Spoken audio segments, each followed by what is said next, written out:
السلام علیکم ورحمۃ اللہ وبرکاتہ۔ اعوذ باللہ من الشیطان الرجیم، بسم اللہ الرحمن الرحیم۔ ربی اشرح لی صدری ویسر لی امری واحلل عقدۃ من لسانی یفقہوا قولی۔ اللہم رب زدنی علما، اللہم رب زدنی علما، اللہم رب زدنی علما، اللہم فقہنا فی الدین، اللہم انی اسألک علما نافعا وعملا متقبلا ورزقا طیبا، اللہم اجعل ھذا القرآن ربیع قلبی ونور صدری وجلاء حزنی وذھب ہمی، آمین یا رب العالمین۔ سورہ البقرہ آیت 181 تک لاسٹ ٹائم ہم نے کمپلیٹ کیا تھا۔ آج انشاءاللہ سورہ البقرہ 189، سورہ البقرہ کی 189 آیت سے شروع کریں گے اور 192 یعنی ایک رکوع جو ہے جس میں آلموسٹ 10 آیات بنتی ہیں اس کو کمپلیٹ کرنے کی کوشش کریں گے۔ بسم اللہ الرحمن الرحیم۔ یسألونک، پوچھتے ہیں آپ سے لوگ، اے محمد صلی اللہ علیہ وآلہ وسلم، لوگ آپ سے سوال کرتے ہیں عن الاہلہ، اس بارے میں، اہلہ کس بارے میں؟ چاند کے بارے میں۔ اے نبی، لوگ آپ سے چاند کے بارے میں سوال کرتے ہیں۔ کل کہہ دیجئے، یہ مواقیت للناس، یہ لوگوں کے لیے وقت معلوم کرنے کا ذریعہ ہے، والحج، اور حج کے دن معلوم کرنے کا ذریعہ ہے۔ اصل میں عرب معاشرے کے اندر ایک بہت بڑی برائی تھی جو کہ فال بازی کرنا، یہ ستاروں کو جاننا، قسمت کے حال معلوم کرنا۔ جیسے ہمارے ہاں بھی اب لبرا ہے، اسکورپیو ہے، ان کے یہ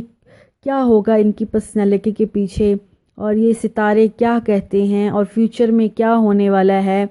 اس طرح کی باتیں، بہت سی خرافات عرب معاشرے میں مشرکین میں اہم تھیں،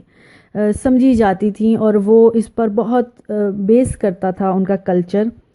تو سائل نے جو آ کے اللہ کے نبی سے پوچھا تھا وہ یہ نہیں پوچھا تھا، اس کا سوال کچھ اور تھا۔ وہ یہ تھا چاند گھٹتا بڑھتا کیوں ہے، اس کی شکلیں کیوں بدلتی ہیں۔ وہ ایک بہت پیچیدہ مسئلہ علم الہیت کا لے کر آیا تھا جو عام انسان کی ذہنی سطح سے کافی بلند تھا، جس کا انسان کی عملی زندگی یا ہدایت سے تو قطعاً کوئی تعلق نہیں تھا۔ لیکن اللہ نے وہاں جو اس نے سوال پوچھا ہے، کیونکہ اللہ علم الغیب ہے، ساری باتیں جانتا ہے، اس زمانے کے لوگوں نے جو سوال اصل میں پوچھا تھا، یعنی وہ جو جنتر منتر اور جنتریاں اور حالات معلوم کرنا اور فال معلوم کرنا، دراصل ان کا رخ اس طرف تھا، یعنی جو چاند بڑھتا ہے، پھر 14 تاریخ تک جاتا ہے، پھر واپس آتا ہے، وہ جس پرپس کے لیے یوز کر رہے تھے وہ سوال پوچھ رہے تھے۔ لیکن اللہ سبحانہ و تعالیٰ نے سوال بدل دیا، سوال کا رخ چینج کر دیا، اس طرف جس طرف انسان کی ہدایت ہے، جو عملی زندگی میں اس کے کام آ سکتا ہے، کہ یہ جو چاند ہے بڑھتا ہے گھٹتا ہے، اس کی مختلف شکلیں بنتی ہیں۔ کل اے نبی کہہ دیجئے، ہی مواقیت للناس، یہ لوگوں کے لیے ٹائم معلوم، وقت معلوم کرنے کا ایک ذریعہ ہے، والحج، اور حج معلوم کرنے کا ذریعہ ہے۔ شرعی احکام کا جو تعلق ہے وہ دن کے اوقات سے ہے، یعنی سورج کے ساتھ ہے۔ جیسے ہم نے پیچھے روزے کے بارے میں پڑھا تو روزہ جو ہے وہ فجر طلوع ہونے سے لے کر، یعنی سورج کے ساتھ اس کا تعلق ہے۔ سورج طلوع ہو گیا اور شام یعنی سورج غروب ہو گیا تو روزہ کا یہ ٹائمنگ تھی۔ اس کے بعد رمضان کے جو دن ہیں، جب دنوں کا تعین آتا ہے تو اس کا تعلق جو ہے وہ چاند کے ساتھ ہے، ایک ماہ سے دوسرے ماہ سے، یعنی مدت کو شمار کرنا۔ جب مدت کو شمار کیا جاتا ہے تو وہ چاند کے حساب سے ہوتا ہے، اور جب اوقات کو شمار کیا جاتا ہے تو وہ سورج کے ساتھ ہوتا ہے۔ جیسے نمازوں کو، روزے کو، سحری اور افطاری کے اوقات ہیں، اس کا تعلق سورج سے ہے۔ جب مدت کا تعین کیا جاتا ہے، منتھس کا تعین کیا جاتا ہے، تو اس وقت چاند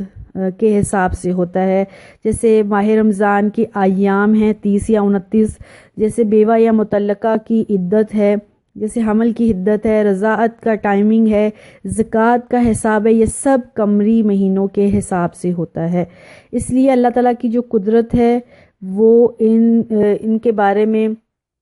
ہماری ہدایت، ہمارے پتہ کے لیے، ہماری سہولت کے لیے یہ سارے چاند سورج ستاروں کا سسٹم ہے۔ چونکہ حدیث میں آتا ہے کہ یہ سورج، چاند، ستارے یہ سب انسان کے لیے بنے ہیں، انسان کی خدمت کے لیے اترے ہیں۔ تو وہی اور یہ جو ہے کل کہہ دیجئے ہی مواقیت للناس، یہ لوگوں کے وقت معلوم کرنے کا ذریعہ ہے۔ حج کے جو اوقات ہیں وہ ماہ شوال سے لے کر ذی القعدہ اور ذی الحجہ، یعنی شوال سے پہلے حج کا ٹائم شروع نہیں ہوتا، شوال کے مہینے سے لے کر ذی القعدہ بھی اس کے اندر آ جاتا ہے، اور ذی الحجہ کے 10 دن، پہلے 10 دن یہ اوقات ہیں حج کے۔ پہلا زمانہ جاہلیت میں بھی اسی دستور پر عمل کیا جاتا تھا، اسی کے مطابق وہ احرام باندھتے تھے۔ اور چونکہ جو عرب سے، مکہ سے دور علاقے تھے، دور ممالک تھے، ان کو آنے میں ٹائم لگ جاتا تھا، وہ 3 4 مہینے، 2 مہینے پہلے سفر شروع کرتے تھے، تو وہ ذی الحجہ کے مہینے تک یا ذی القعدہ کے آخر تک یا ذی القعدہ کے اندر یا شوال تک وہ مکہ تک پہنچ پاتے تھے۔ تو یسألونک عن الاہلہ، آیت 189، لوگ آپ سے اے نبی پوچھتے ہیں چاند کے بارے میں، چاند کی جو شکلیں بڑھتی گھٹتی کیوں ہیں۔ کل اے نبی کہہ دیجئے ہی مواقیت للناس، لوگوں کے لیے وقت معلوم کرنے کے لیے، جو لوگوں کے لیے مدت شمار کرنے کے لیے ہے، والحج، اور اس کے ذریعے حج کے دن کب آ رہے ہیں، حج کا مہینہ کب آ رہا ہے، یہ معلوم کرنے کے لیے ہے۔ کیونکہ حج کا رکن اسلام سے پہلے مشرکین مکہ بھی اس رکن کو ادا کرتے تھے، اس لیے حج کا لفظ استعمال ہوا ہے۔ وَلَيْسَ الْبِرُّ، نیکی یہ نہیں ہے، بِأَنْ، یہ کہ تَأْتُوا الْبُیُوتَ، کہ تم آؤ گھروں میں، تَأْتُوا تم آؤ، الْبُیُوتَ گھروں میں، مِنْ ظُہُورِہَا اس کے پچھلے حصے سے۔ جو زمانہ جاہلیت میں ایک دستور تھا کہ جب وہ نیکی کا کام کرتے تھے تو اس کو لیے بہت زیادہ کنڈیشنز اپلائی کرنے کی کوشش کرتے تھے، یہ کہ ہماری نیکی قبول ہو جائے۔ اسپیشلی جب حج کا احرام باندھتے تھے تو گھر میں سے جب احرام باندھ کے گھر سے نکل جاتے تھے، اور اگر خدا نخواستہ ان کو کوئی ضرورت پیش آتی راستے میں تو ان کو گھر واپس آنا پڑتا، یا جب وہ حج کمپلیٹ کر کے واپس آتے تو کیا کرتے تھے، گھر کے دروازے سے، جہاں سے وہ گھر سے گئے ہوتے تھے وہاں سے گھر میں انٹر نہیں ہوتے تھے، گھر کے پچھلی طرف سے یا تو انہوں نے کوئی دروازہ رکھا ہوتا تھا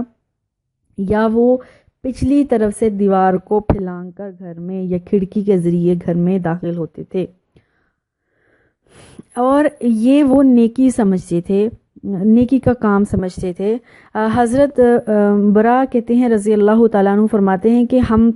جو نصارہ لوگ تھے، یہ آیت اصل میں ہمارے حق میں نازل ہوئے۔ ہم لوگ ایسا کرتے تھے کہ جب حج کرنے جاتے تھے تو دروازوں کے سے جاتے تھے، اور جب حج کر کے واپس آتے تھے تو ہم لوگ گھر کے دروازوں سے، مین انٹرنس سے داخل نہیں ہوتے تھے، بلکہ گھر کے بیک سائڈ سے آتے تھے، اور ہم اس کو نیکی سمجھتے تھے۔ اور اگر کوئی شخص گھر کے دروازے سے، مین انٹرنس سے آ جاتا تھا تو لوگ اس پر لعنت ملامت کرتے تھے، تو تب یہ آیت نازل ہوئی تھی، کیا بِأَن تَأْتُوا الْبَیُوتَ مِنْ ظُہُورِہَا، اب تم نیکی یہ سمجھتے ہو کہ گھر کے اگلے حصے سے آنا جو ہے وہ اچھی بات نہیں ہے۔ وَلَكِنَّ الْبِرَّ مَنِ اتَّقَىٰ، اصل نیکی کیا ہے، تقوی اختیار کرنا، وَأْتُوا، نیکی پرہیزگاری اختیار کرنا، گناہوں سے بچ جانا، یہ نیکی ہے۔ وَأْتُوا الْبُیُوتَ مِنْ أَبْوَابِهَا، اس چکر میں مت پڑو گھر کے مین انٹرنس سے آنا ہے، پیچھے سے آنا ہے، آگے سے آنا ہے، بلکہ اصل کام تقوی ہے۔ وَأْتُوا الْبُیُوتَ مِنْ أَبْوَابِهَا، گھر کے مین دروازے سے ہی آیا کرو۔ وَاتَّقُوا اللَّهَ، اللہ سے ڈر جاؤ، لَعَلَّكُمْ تُفْلِحُونَ، تاکہ تم فلاح پا جاؤ۔ وَقَاتِلُوا، اور لڑائی کرو، جنگ کرو، فی سبیل اللہ اللہ کے راستے میں، الذین ان لوگوں سے، یقاتلونکم جو تم سے لڑتے ہیں۔ اللہ کے راستے میں لڑائی کرنی ہے تو ان سے کرنی ہے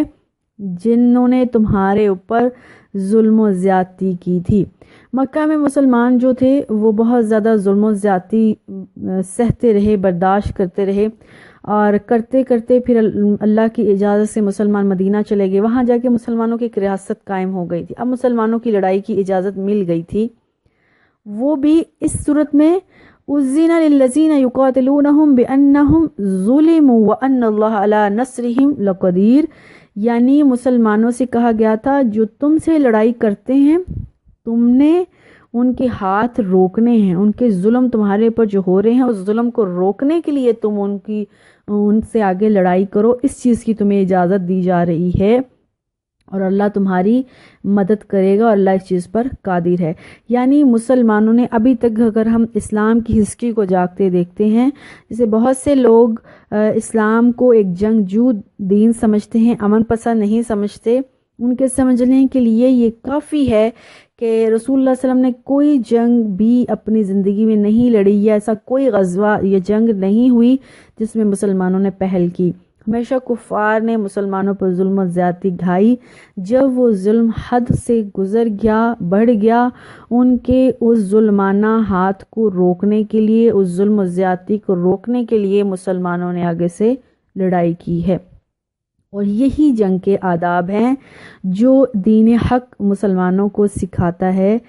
جنگ کو کبھی بھی جاہلی انداز میں نہ کرو، رسول اللہ صلی اللہ علیہ وسلم نے منع کیا ہے، یعنی عورتوں کو، بوڑھوں کو، بچوں کو، زخمیوں پر حملہ کرنے کی کوشش نہیں کرنا۔ یہاں تک کہ رسول اللہ صلی اللہ علیہ وسلم چونکہ رحمت للعالمین ہیں، کھیتیوں، معاشوں کو اور درختوں کو بھی تباہ و برباد کرنے سے احادیث میں ممانعت آئی ہے۔ وقاتلو، لڑائی کرو ان لوگوں سے، فی سبیل اللہ، اللہ کے لڑائی جو ہے، جہاد جو ہے، تمہارے لیے، تمہاری عزت نفس کو روکنے کے لیے نہیں ہے، تمہاری انا، تمہارا غرور، بلکہ جہاد اللہ کے راستے میں کلمہ حق کو بلند کرنے کے لیے۔ جب کافر اسلام کے علم کو، اسلام کے کلمے کو سرنگو کرنا چاہتا ہے، اس وقت اس سے لڑائی کرنی۔ الذین یقاتلونکم، جو تم سے لڑتے ہیں، ولا تعتدوا، زیادتی نہیں کرنی۔ اسلام نے لڑائی کے بھی پیرامیٹرز، لڑائی کے بھی کچھ اصول اور ضوابط طے کر دیے ہیں۔ ولا تعتدوا، تم نے ان سے لڑائی کرنی ہے تو اس میں زیادتی نہیں کرنی ہے۔ ان اللہ، بے شک اللہ، لا یحب المعتدین، زیادتی کرنے والوں کو، حد سے زیادہ بڑھنے والوں کو پسند نہیں کرتا۔ یعنی اس طریقے سے جہاد کرنا ہے، اس طریقے سے لڑائی کرنی ہے جو اللہ کے رسول صلی اللہ علیہ وسلم نے طے کر دیا ہے، اور جتنا تمہارے ساتھ زیادتی ہوئی ہے اتنا ہی بدلہ لینا ہے۔ وَاقْتُلُوهُمْ، اور ان سے لڑائی کرو، حَيْثُ ثَقِفْتُمُوهُمْ، جہاں بھی ان سے تمہاری کیا کہتے ہیں مٹ بھیڑ ہو جاتی ہے، جہاں وہ تمہارے ساتھ لڑائی کرتے ہیں، تمہارے ساتھ حملہ کرنے کی کوشش کرتے ہیں۔ حَيْثُ ثَقِفْتُمُوهُمْ، جہاں کہیں ان کو تم پاتے ہو، وَأَخْرِجُوهُمْ، اور ان کو نکالو، مِنْ حَيْثُ أَخْرَجُوكُمْ، جہاں سے انہوں نے تمہیں نکالا۔ وَالْفِتْنَةُ أَشَدُّ مِنَ الْقَتْلِ، فتنہ تو قتل سے بھی زیادہ سخت ہے۔ فتنہ، فساد برپا کرنا قتل سے بھی زیادہ سخت ہے۔ فتنہ جو ہے عربی زبان میں ایک بڑا وسیع اپنے اندر میننگ رکھتے ہیں، یعنی مسلمانوں کو بیت اللہ سے نماز سے روکنا، مسلمانوں کا جو خانہ کعبہ میں داخل ہونا جو کافروں نے روک دیا تھا، مسلمانوں پر ظلم و زیادتی، ان کو دوبارہ کفر پر مجبور کرنا، ان کو اتنا تنگ کرنا کہ بیچارے ہجرت کر کے گئے تو پھر بھی ان کو تنہا نہیں چھوڑا، وہاں پیچھے مدینہ میں بھی لڑائی کرنے پہنچ گئے، ان کے اموال، ان کی جائیداد کو غصب کر لیا، یہ وہ ساری ہڑپ کیا، ان کے اولادوں کو، ان کی جائیداد کو، ان کے اموال پر، ہر ایک پر قبضہ پانے کی کوشش کی۔ یہ ظلم و زیادتی کے بعد اللہ کہہ رہا ہے وہ الفتنۃ اشد من القتل، یہ تو قتل سے بھی زیادہ ہے۔ کسی کو ہراسمنٹ میں رکھنا، کسی کو ہمیشہ تنگ کر کر کے رکھنا، مجبوری میں زندگی گزارنے دینا، ان پہ ظلم و زیادتی کرتے رہنا، یہ تو قتل سے بھی زیادہ بڑا گناہ ہے، قتل سے بھی زیادہ شدید تکلیف ہے۔ وَلَا تُقَاتِلُوهُمْ، اے مسلمانوں ان سے لڑائی مت کرو، عند المسجد الحرام، مسجد حرام کے پاس، حتیٰ یہاں تک کہ یقاتلوکم فی، اگر وہ خود اس مقدس جگہ پر بھی باز نہیں آتا تم سے لڑائی کرنا تو پھر ان کے ہاتھ روکنے پڑیں گے۔ فَإِنْ، اگر قاتلوکم، اگر وہ یہاں پر بھی اس مقدس جگہ پر بھی تم سے لڑائی کرتے ہیں، فَقْتُلُوهُمْ، تو تم بھی ان سے لڑائی کرو، روکو ان کو یہاں سے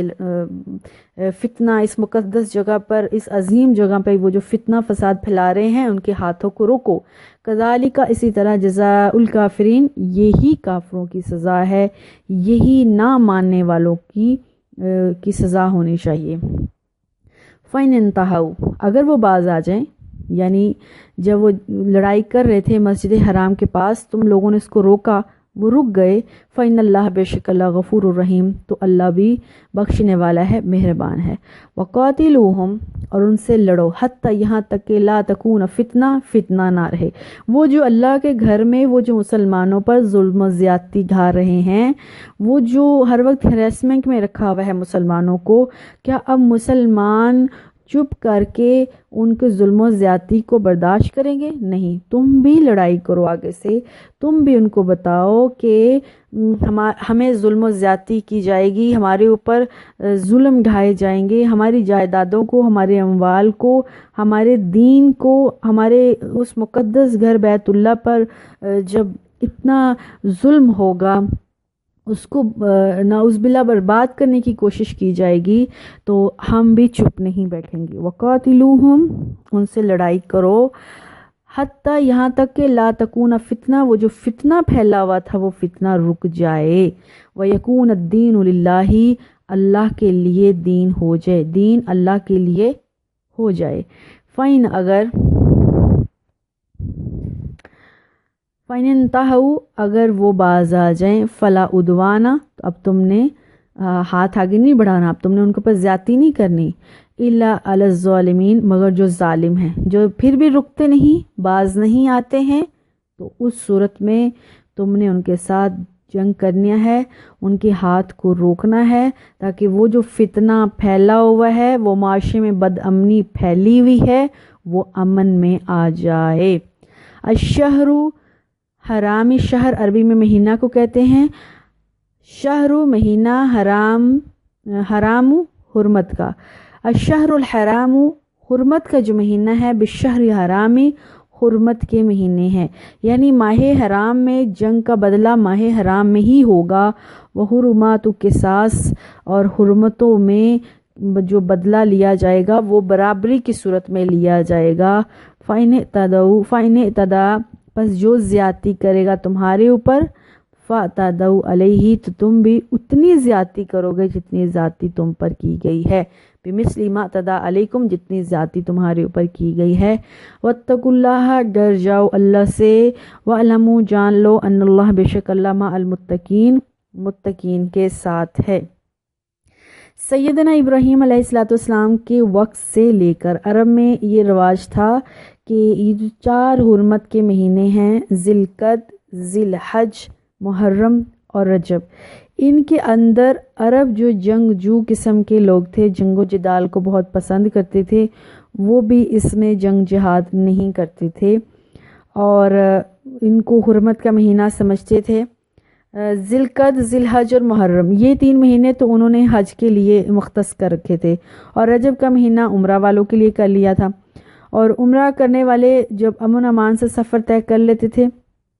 اور تاکہ حج والے امن امان سے سفر کر حج کا جو سارا فریضہ ادا کر لیں، یہ ایک دستور چلا آ رہا تھا، اسلام نے بھی اس کو قائم رکھا ہے۔ لیکن اگر ان مہینوں میں بھی کافر تم سے جنگ کریں تو اے مسلمانوں، تم کو اجازت ہے کہ تم ان کے ساتھ جنگ کرو، اور جتنی زیادتی انہوں نے کی ہے اتنی زیادتی کرنی ہے۔ اب سارے جو کفار تھے وہ اس پر عمل نہیں کر رہے تھے، ظلم و زیادتی اور جہاد اور جنگ حرمت کے مہینوں میں بھی وہ باز نہیں آئے، تو اللہ تعالیٰ نے مسلمانوں کی اجازت دے دی کہ ان کو منع کرو کہ ان مہینوں میں رک جاؤ، زیادتی نہ کرو، اور اگر قصاص کا بدلہ لینا ہے، ظلم و زیادتی کا بدلہ لینا ہے، اتنا ہی لیا جائے گا جتنا تمہارے اوپر زیادتی کی گئی تھی، جتنی تمہارے اوپر انہوں نے تمہاری مخالفت کی تھی، یا جتنا تمہارے ساتھ انہوں نے جنگ کی تھی، اتنا جنگ تمہارے ساتھ تم بھی ان کے ساتھ کرو گے۔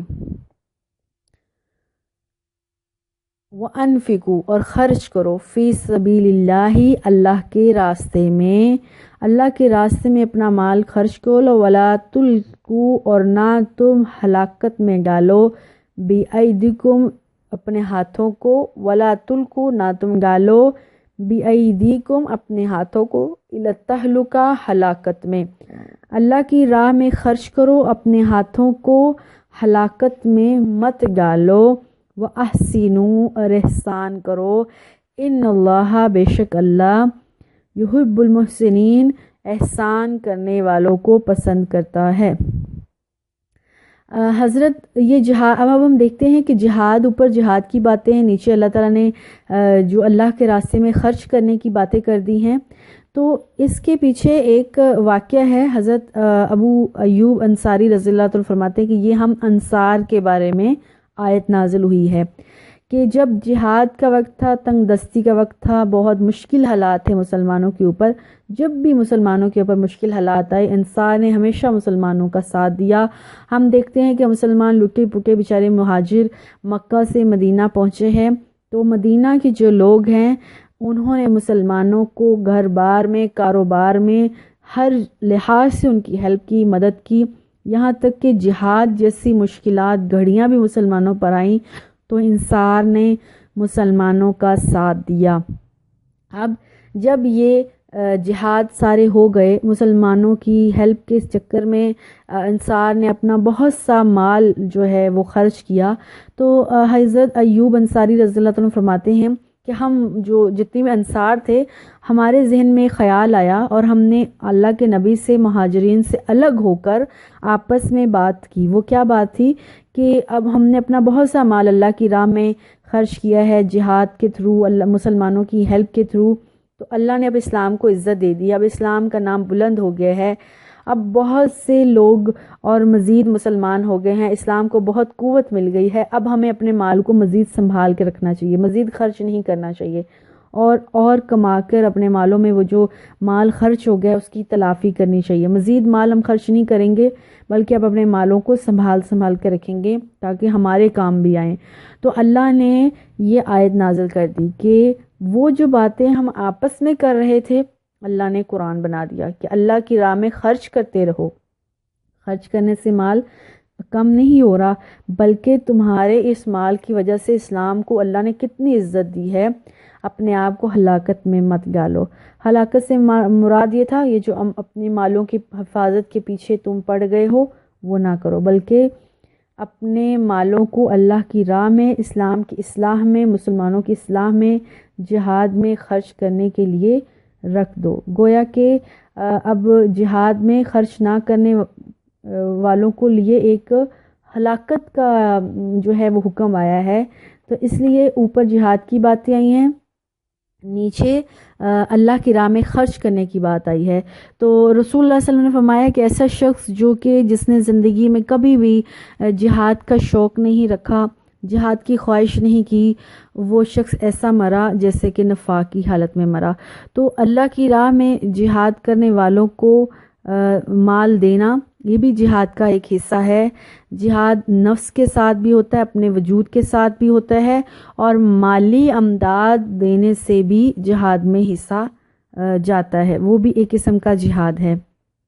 اس لیے اپنے مال سے، اپنی جان سے اللہ کے دین کی حفاظت کرنا، اللہ کے دین کو سنبھال کر رکھنا، اس کی سیکیورٹی کرنا، یہ سب جہاد کے سلسلے میں آتا ہے، اور جو شخص خرچ نہیں کر رہا ہے وہ اپنے ہاتھوں کو ہلاکت میں ڈال رہا ہے۔ وَأَحْسِنُوا، احسان کرو۔ احسان کیا ہے؟ احسان جو ہے وہ اطاعت سے بھی آگے کا ایک بلند درجہ ہے، یعنی حکم کو پورا کر دینا، اس سے بھی زیادہ بڑھ چڑھ کر جتنا حکم آیا تھا، حکم جو آیا تھا جتنا کرنا تھا اس سے بڑھ چڑھ کر کرنا، یہ احسان ہے۔ ایک اسلام ہے اور ایک ایمان ہے اور ایک احسان ہے۔ اسلام تو اسلام کے اصولوں پر عمل کرنا، ایمان اس میں زیادہ سے زیادہ خالص ہونا، زیادہ اس میں نیکیاں کرنا، اور احسان ہے ایمان سے بھی بلند درجہ ہے، یعنی بہت زیادہ اس میں نیکیاں کرنا، بہت زیادہ اللہ تعالیٰ کی اطاعت کرنا، یہ احسان ہے۔ اور رسول اللہ صلی اللہ علیہ وسلم کے پاس یہ حدیث میں ہے کہ جبرائیل علیہ السلام ایک دفعہ انسانی شکل میں آئے اور آپ صلی اللہ علیہ وسلم کے پاس سامنے بیٹھ گئے، اور لوگوں نے سمجھا شاید کوئی عام آدمی ہے، دور دراز سے سفر کر کے آیا ہے اور اللہ کے نبی سے کچھ سوال جواب پوچھ رہا ہے۔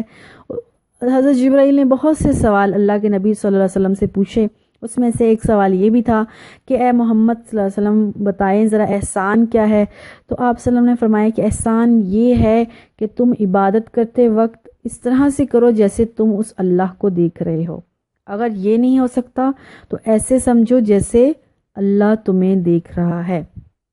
یہ تو ظاہری جو ہماری نماز ہے، ہماری نوافل ہیں، ہماری جو عبادات ہیں اس کے حکم کو ماننا ہے، اور باقی حقوق العباد معاملات ہر کام میں دل سے، محبت سے، رغبت سے کام کرنے کو احسان کہتے ہیں۔ یعنی جو بھی ہم نے کام کیا ہے وہ ہمارا حقوق اللہ ہے یا حقوق العباد ہیں، ہم نے اس کو کر لیا،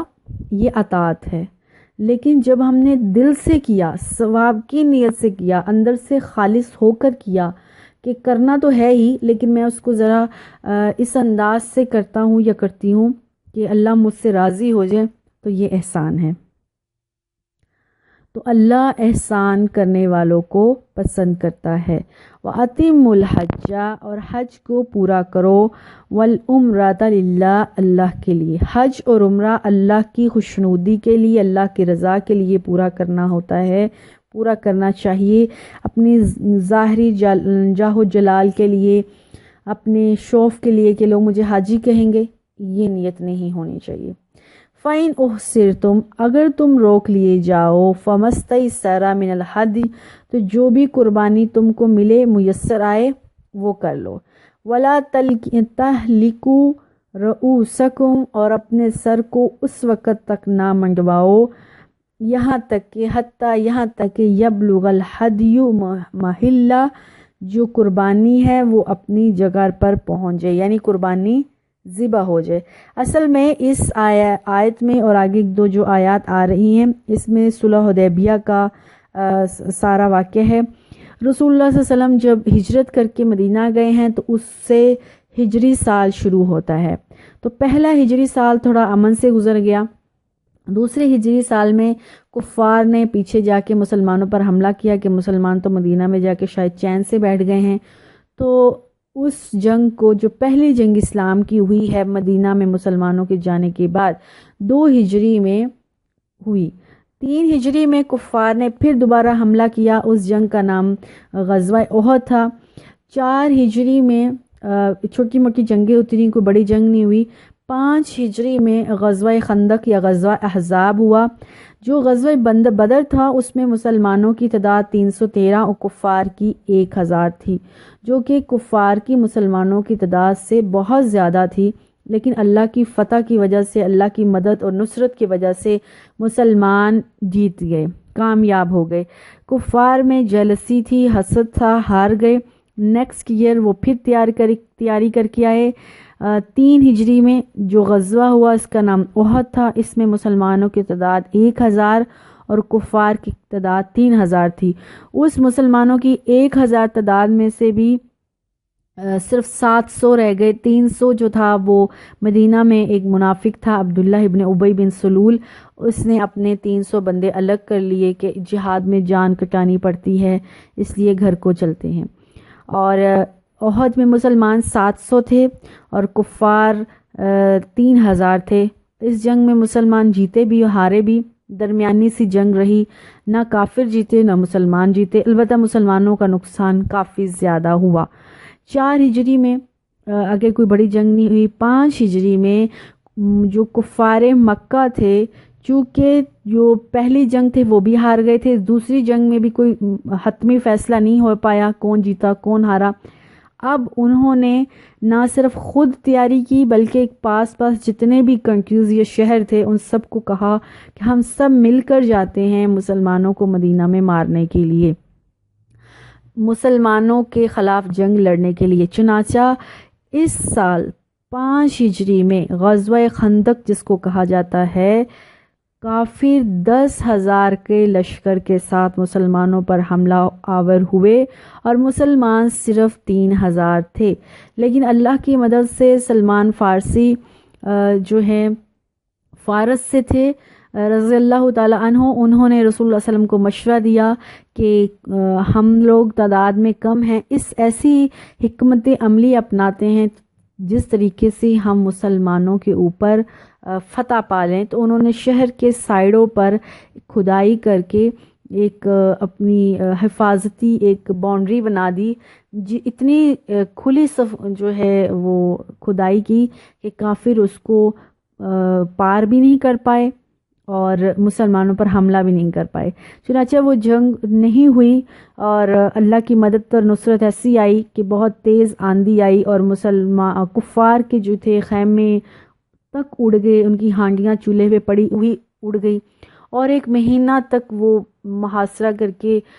خیمے لگا کر مسلمانوں کو مارنے کی کوشش میں وہاں بیٹھے رہے مدینہ کے باہر، لیکن مسلمانوں پر حملہ نہیں کر پائے، وہ واپس تھک ہار کر چلے گئے۔ یعنی یہ پھر اس دفعہ کفار کو شکست کھانی پڑی، منہ کی کھانی پڑی۔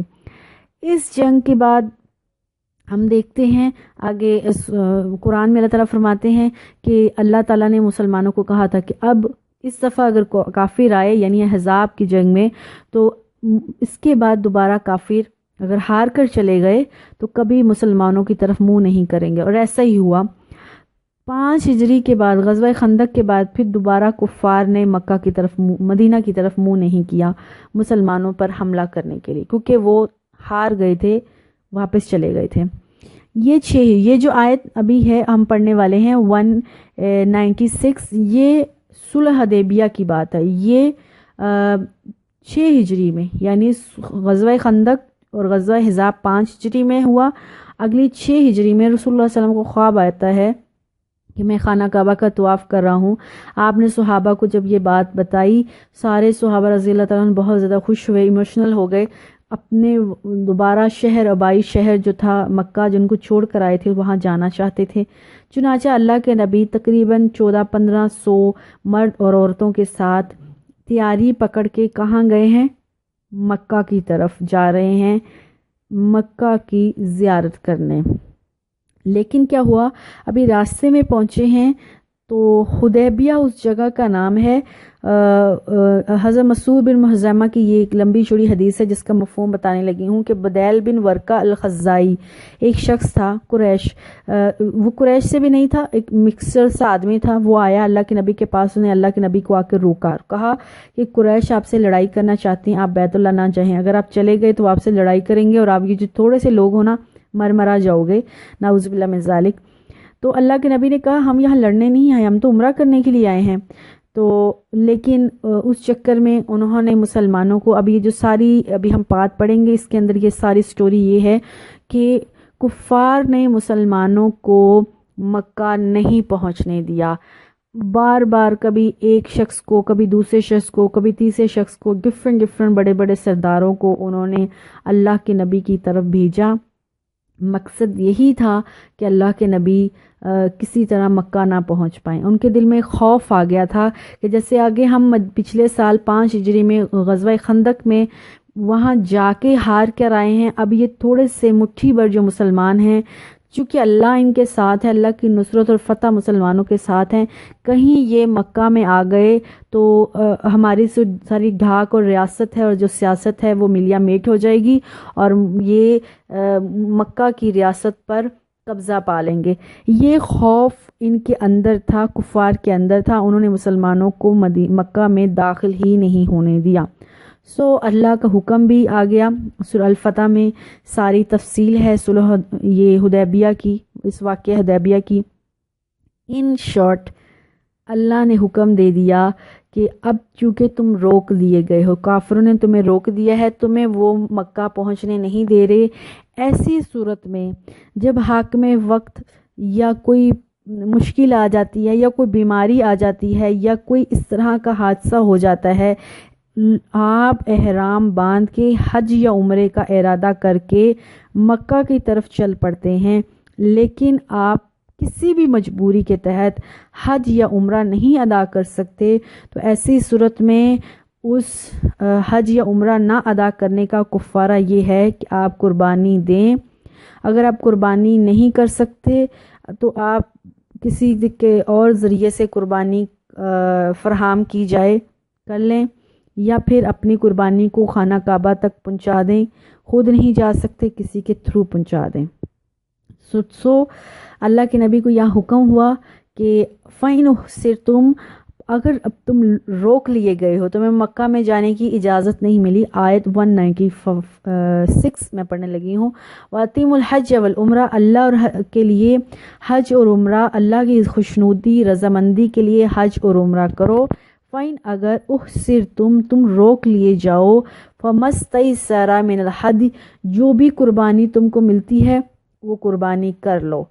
اور قربانی کب کرنی ہے؟ پہلے قربانی کرنی ہے، قربانی کرنے کے بعد سر منڈوا دو، گویا کہ ان کا حج یا عمرہ وہیں قبول ہو جاتا ہے۔ وَلَا تَلْحِقُوا رُؤُوسَکُمْ، اپنے سروں کو اس وقت تک مت منڈواؤ حتیٰ یہاں تک کہ یبلغ الحدی محلہ، یہاں تک کہ قربانی ذبح ہو جائے۔ اس واقعہ میں رسول اللہ صلی اللہ علیہ وسلم نے جب صحابہ کو حکم دیا کہ سارے اپنی قربانیاں ذبح کر رہے، لوگ نہیں کرنا چاہ رہے تھے کہ یہ ایک عجیب ہی عمرہ ہوگا جس میں قربانیاں کر رہے ہیں ہم پہلے، اور مکہ بھی نہیں پہنچے، تو رسول اللہ صلی اللہ علیہ وسلم نے سب سے پہلے اپنی قربانی اپنے اونٹ کو ذبح کیا، پھر آپ کو دیکھا دیکھی بہت سے لوگوں نے اپنی قربانیاں کی اور اسی میدان میں اپنے سر منڈوائے، گویا کہ اللہ کی طرف سے ان کا عمرہ وہیں پر ایکسیپٹ ہو گیا۔ فمن، پس جو کانا ہو منکم، تم میں سے مریض او اذن، یا تکلیف ہو، من رأسہ، اس کے سر میں تکلیف ہو تو کیا کرے؟ ففدیۃ من صیام، تو وہ روزوں کا فدیہ رکھے، او صدقات، یا وہ صدقہ کرے، اور نسک، یا وہ قربانی کرے۔ یہ ایک صحابی تھے کعب بن عجرہ رضی اللہ تعالی عنہ، وہ کہتے ہیں کہ جب ہم یہ حدیبیہ میں اللہ کے نبی کے ساتھ احرام باندھ کے مکہ کی طرف جا رہے تھے عمرہ کے لیے، تو مشرکین مکہ نے ہمیں روک لیا۔ اب کیا ہوا، میرے بال لمبے لمبے تھے اور میرے سر میں بہت زیادہ جوئیں تھیں، اور وہ جوئیں میرے سر سے گر رہی تھی، مجھے تکلیف دے رہی تھی، تو میں نے اللہ کے نبی سے کہا کہ اللہ کے نبی، کیا میں جلدی جلدی اپنا سر نہ منڈوا لوں، تو میں کیا کروں اب؟ تو اللہ کے نبی نے کہا ایسا کرو، تو اپنا سر منڈوا لو، اور چونکہ تم پہلے یہ کام کر رہے ہو، تمہارے اوپر اب کفارہ ہوگا، اور وہ کفارہ کیا ہوگا کہ تمہیں 3 روزے رکھنے ہیں، یا 6 مسکینوں کو کھانا کھلانا ہے، یا ایک قربانی کو ذبح کرنا ہے۔ تو جس کو قربانی نہ ملے، آگے وہ دیکھتے ہیں۔ فمن کان منکم مریضا، جو تم میں سے مریض ہو، اذن من رأسہ، یا اس کے سر میں تکلیف ہو، ففدیۃ من صیام، تو وہ فدیہ دے گا روزوں کا، او صدقات، یا صدقے کا، او نسک، یا قربانی کا۔ فَإِذَا، پس جب تم امن میں آ جاؤ، جب وہ مصیبت ٹل جائے تمہارے اوپر سے، فمن تمتع بالعمرۃ الی الحج، تو تم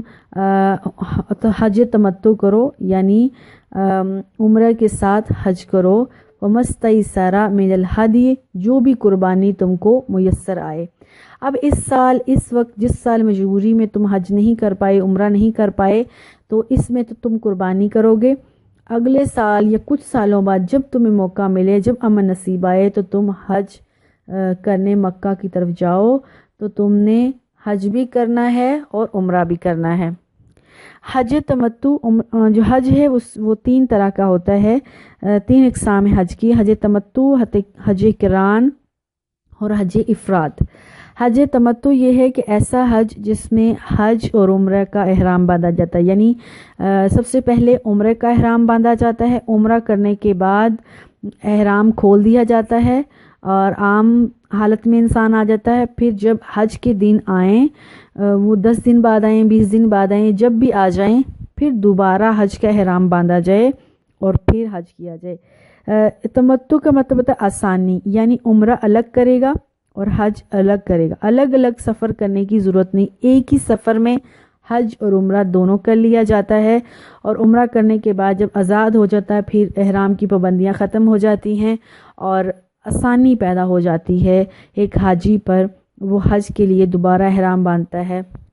اور حج افراد یہ ہے کہ صرف حج جو ہے اسی کے لیے احرام باندھا جائے، حج کرنے کے لیے ہی صرف احرام باندھ کے مکہ کی طرف جایا جائے، اس میں عمرہ نہیں کیا جاتا، اور حج کرنے کے بعد احرام کھولا جائے گا۔ اور حج قران کیا ہے کہ ایک ہی احرام کے اندر عمرہ بھی کرنا ہے اور حج بھی کرنا ہے، یعنی جو احرام باندھا ہے اس کے ساتھ پہلے عمرہ کیا جائے گا اور احرام کھولا نہیں جائے گا، اور نہ ہی سر منڈوایا جائے گا، یعنی عمرے کا بھی سر منڈواتے ہیں اور حج کا بھی سر منڈواتے ہیں۔ اب عمرہ کا جو احرام باندھا ہے اس میں عمرہ بھی کرنا ہے، عمرہ کرنے کے بعد جو احرام ہے اس کو نہیں کھولنا۔ حج قران میں عمرہ کرنا ہے، عمرے کے بعد احرام نہیں کھولنا، نہ ہی سر منڈوانا ہے، یہاں تک کہ حج آ جائے، وہ کتنے دنوں بعد بھی آئے، حج کے ارکان پورے کرنے کے بعد پھر وہ سر منڈوائے گا اور اپنا احرام کھولے گا۔ کیونکہ سب سے زیادہ جو آسان جو طریقہ ہے وہ حج تمتع کا ہے، جس میں عمرہ بھی مل جاتا ہے، حج بھی ہو جاتا ہے اور آسانی بھی، اس لیے اللہ کے نبی زیادہ تر حج تمتع کو پسند کیا ہے۔ حج افراد میں صرف حج ہی ہوتا ہے، اب عمرہ اس میں نہیں ملتا۔ اور تیسری جو حج قران ہے وہ تھوڑا ڈیفیکل ہے، مشکل ہے، احرام کے اسی احرام میں رہنا ہے، احرام کی پابندیوں میں رہنا ہے، اور یہاں تک کہ حج کمپلیٹ ہو جائے، تو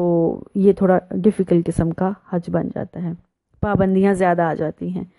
فمن تمتع بالعمرۃ الی الحج، جو حج کرے تو وہ فائدہ اٹھائے حج کا عمرے کے ساتھ یا عمرے کا حج کے ساتھ۔ فمستیسر من الہدی، جو بھی قربانی اس کو میسر آتی ہے وہ اپنے ساتھ لے کر چلے یا وہاں سے لے لے۔